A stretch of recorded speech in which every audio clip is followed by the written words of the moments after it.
Hello दोस्तों, आप सभी का स्वागत है करंट अफेयर के आज के सेशन में। और आज है 20 जून। तो चलिए शुरू करते हैं आज का करंट अफेयर एमसीक्यू। दोस्तों, जो पहला क्वेश्चन है, हाल ही में कौन सा देश न्यू डेवलपमेंट बैंक एनडीबी में शामिल होने वाला पहला सेंट्रल एशियन देश और इसका 10वां आधिकारिक सदस्य बना है? दोस्तों, ये है उज्बेकिस्तान। दोस्तों, ये पहला जो है सेंट्रल एशिया का देश बन चुका है जो न्यू डेवलपमेंट बैंक में शामिल हुआ है और ओवरऑल 10वां आधिकारिक सदस्य भी बना है।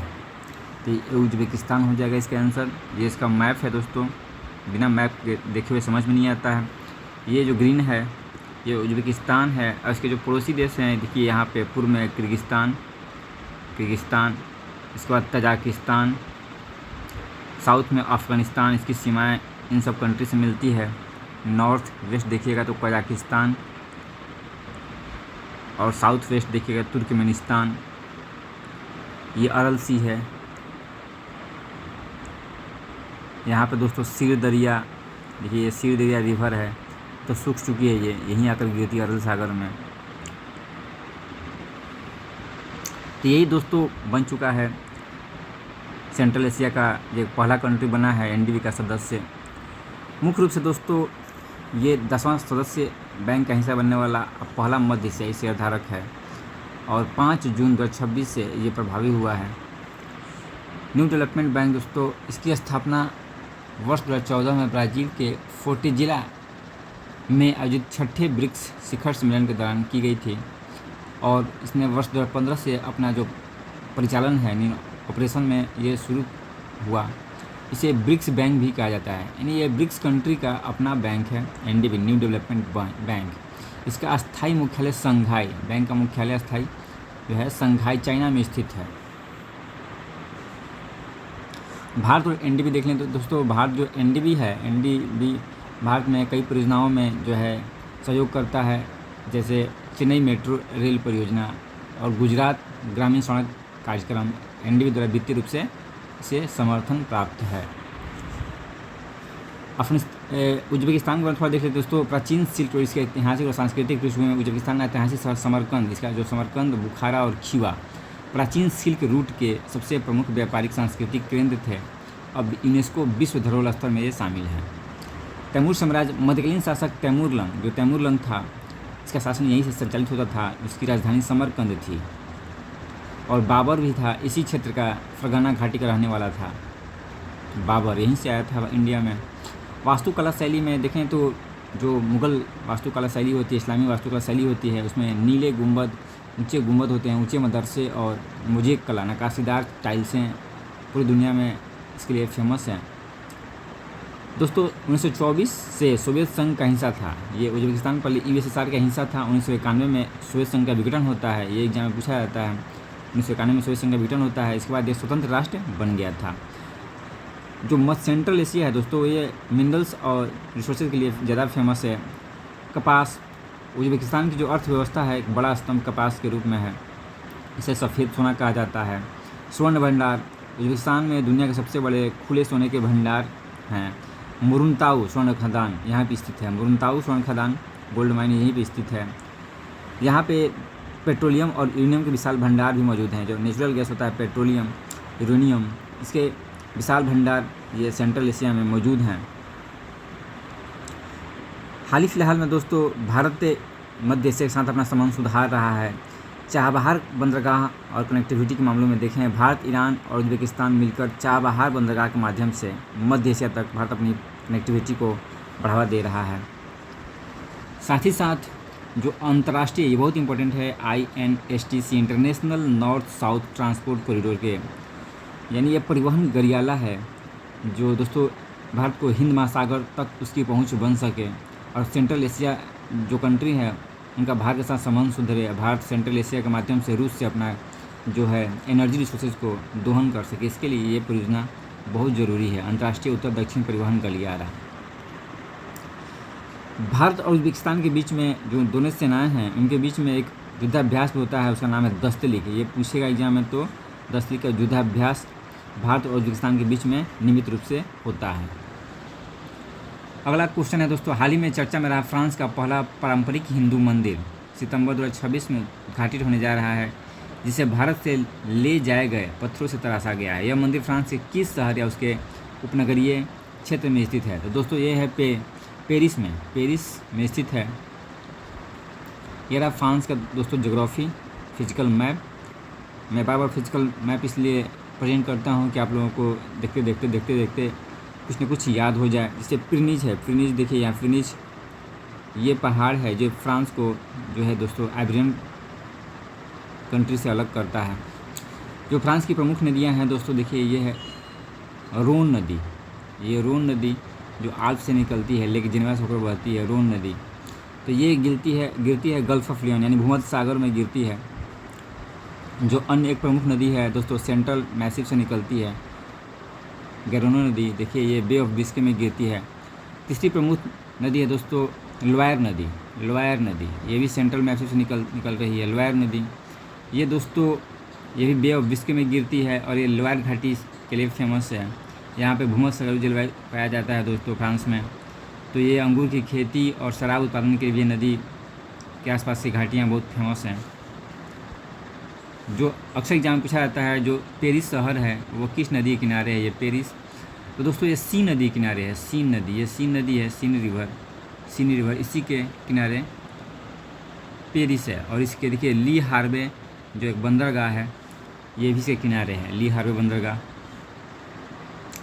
जो दूसरी प्रमुख नदी है दोस्तों ये है देखिए राइन नदी, ये फ्रांस में भी होती है, फ्रांस जर्मनी के बीच एक बाउंड्री का काम करती है। तो ये भी बहुत फेमस नदी है। इसी के नदी किनारे रॉटरडैम बंदरगाह स्थित है नीदरलैंड के आसपास।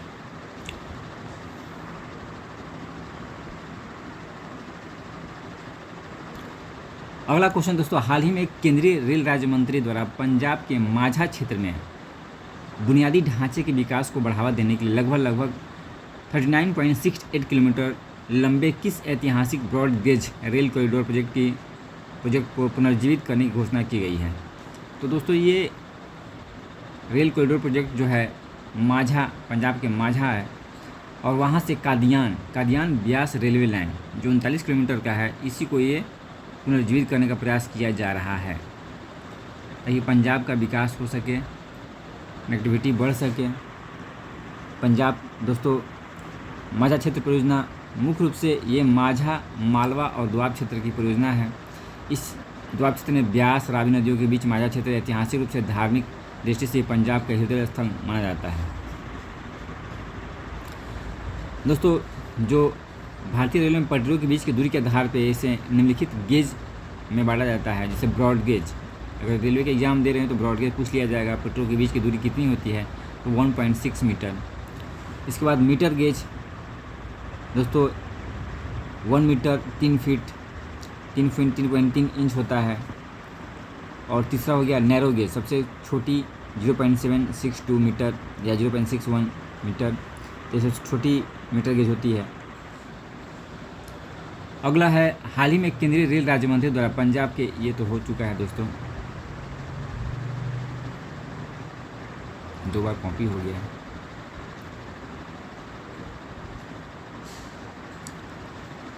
नेक्स्ट है हाल ही में चीन द्वारा तिब्बत में यारलुंग तांगसो नदी पर दुनिया की सबसे बड़ी जल विद्युत परियोजना का निर्माण किया जा रहा है। नदी भारत की किस प्रमुख नदी का ऊपरी प्रवाह है? तो दोस्तों चीन के द्वारा यारलुंग तांगसो जो ब्रह्मपुत्र नदी है उसे तिब्बत में यारलुंग तांगसो नदी कहा जाता है। और इसी नदी पे चाइना के द्वारा जो है सबसे बड़ा बांध जल विद्युत परियोजना का निर्माण किया जा रहा है। तो ये भारत की ब्रह्मपुत्र नदी है। दोस्तों ब्रह्मपुत्र नदी के बारे में थोड़ा जान लेते हैं। ये तिब्बत में मानसरोवर झील के पास चेमायुंगडुंग जो है हिमनद है वहाँ से निकलती है। इसे सांगपो नदी, शुद्ध करने वाली नदी कहा जाता है।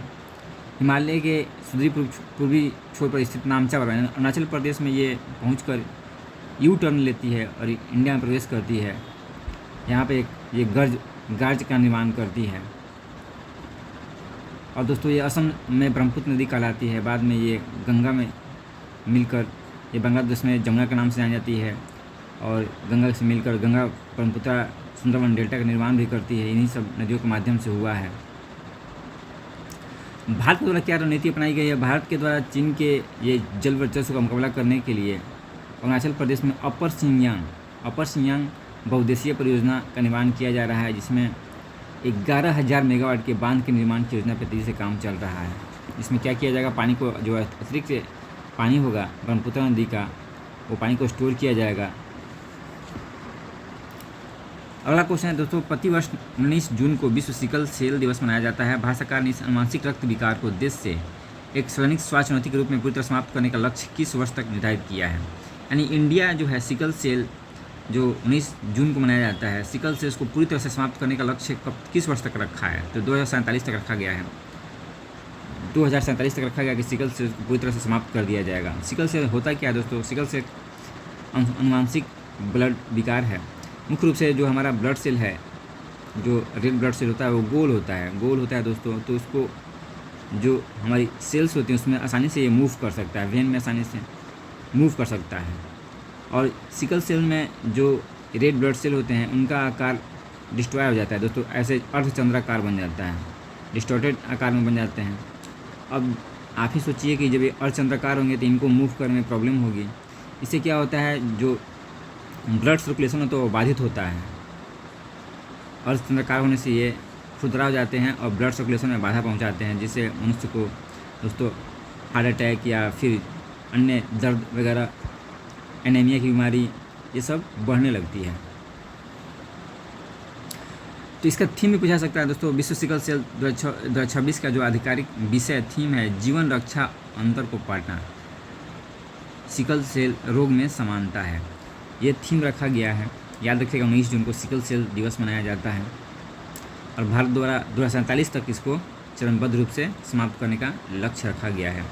SDG देखेंगे तो जो सतत विकास लक्ष्य है, उत्तम स्वास्थ्य और खुशहाली, वो SDG 3 है। जो हमारे द्वारा सस्टेनेबल डेवलपमेंट गोल रखे गए उसमें SDG 3 स्वास्थ्य और खुशहाली से संबंधित है। अगला है दोस्तों, 18 जून 2026 को जारी QS वर्ल्ड यूनिवर्सिटी रैंकिंग्स के संदर्भ में ये पूछा गया है। इस वैश्विक सूची में भारत के कुल 52 विश्वविद्यालय, मैंने कल ही बताया था, 52 विश्वविद्यालय संस्थानों को स्थान मिला है, जिससे भारत दुनिया का चौथा सबसे अधिक प्रतिनिधित्व वाला उच्च शिक्षा तंत्र बन गया है। तो दोस्तों चौथा नहीं होगा, ये 5वां होगा। भारतीय संस्थानों की सूची में IIT दिल्ली वैश्विक स्तर पर 158वें स्थान पर है, ये बिल्कुल सही है। गैर तकनीकी और भविष्यक सार्वजनिक विश्वविद्यालयों की श्रेणी में दिल्ली विश्वविद्यालय जिसमें देश में शीर्ष पर रहा है, ये भी सही है। तो दोस्तों इसमें हो जाएगा, वैसे तो 1 2 3 दिखा रहा है, चेक करना पड़ेगा। चौथा नहीं दोस्तों, 5वां बन के उभरा है। भारत के जो शीर्ष 5 संस्थान हैं वो हैं, देखिए रैंकिंग की, IIT दिल्ली की रैंकिंग 118 है, IIT Bombay 134, IIT Madras, IIT Delhi सबसे याद रखिएगा, यही पूछ सकता है। IIT Delhi QS world rankings में भारत के सबसे बेस्ट संस्थान के रूप में IIT दिल्ली 118 रैंक पे उभर के आया है। और जो ओवरऑल रैंकिंग है पूरा वर्ल्ड का दोस्तों, उसमें सबसे नंबर 1 भी पूछ सकता है, MIT है, Massachusetts institute of technology America का। सेकेंड स्थान पे स्टैनफोर्ड यूनिवर्सिटी है संयुक्त अमेरिका का, और तीसरे स्थान पे इम्पीरियल कॉलेज लंदन। तो दोस्तों भारत में ये, और भारत इसमें कहा गया कि भारत अब दुनिया का तीसरा सबसे बड़ा अनुसंधान आउटपुट बेस बन चुका है। तीसरा सबसे बड़ा अनुसंधान आउटपुट बेस बन रहा है भारत।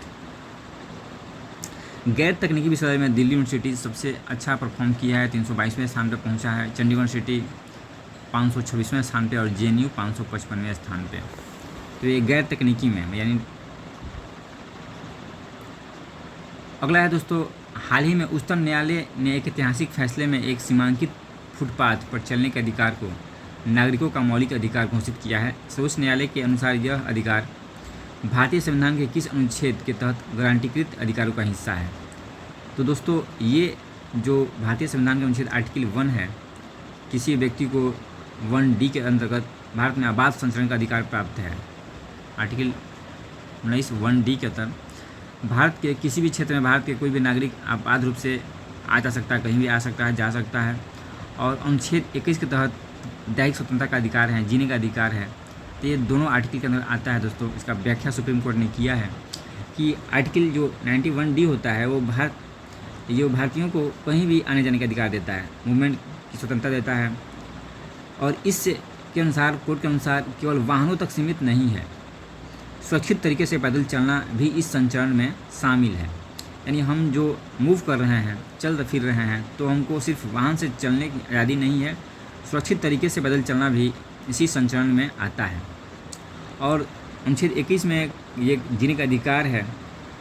हम कहीं भी दोस्तों आ जा रहे हैं तो पैदल यात्री अपनी जान जोखिम में ही डालकर आजकल आते जाते हैं। मुख्य सड़क पर इतना भीड़ होता है, तो सुप्रीम कोर्ट ने माना कि राइट टू लाइफ जो है जीने का अधिकार में शामिल है। राइट टू लाइफ जो जीने का अधिकार है, इसमें दोस्तों ये सुरक्षित पैदल चलने का अधिकार भी शामिल है। कुछ इंपॉर्टेंट डिसीजन हैं दोस्तों जो सुप्रीम कोर्ट द्वारा दिए गए हैं, जिससे फुटपाथ पर चलने का अधिकार 2026 में तो ये हो ही गया। आजीविका का अधिकार, ये पूछा जा सकता है एग्जाम में। आजीविका राइट टू लिवलीहुड का अधिकार, ये ओल्का टेलिस बनाम बॉम्बे नगर निगम 1985 के मामले में दिया गया था कि फुटपाथ निवासियों को भी आजीविका जीने का अधिकार हिस्सा माना गया है। निजता का अधिकार, ये बहुत इंपॉर्टेंट है। केस पुट्टा स्वामी बनाम भारत संघ 2017 में आया था कि इसमें अनुच्छेद 21 के तहत, याद रखिए अनुच्छेद 21 के तहत ये मौलिक अधिकार माना गया है। निजता का अधिकार को मौलिक अधिकार माना गया है अनुच्छेद 21 के तहत।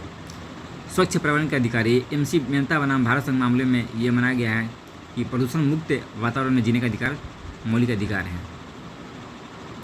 तो दोस्तों आज के कंस इतना ही था। Thank you.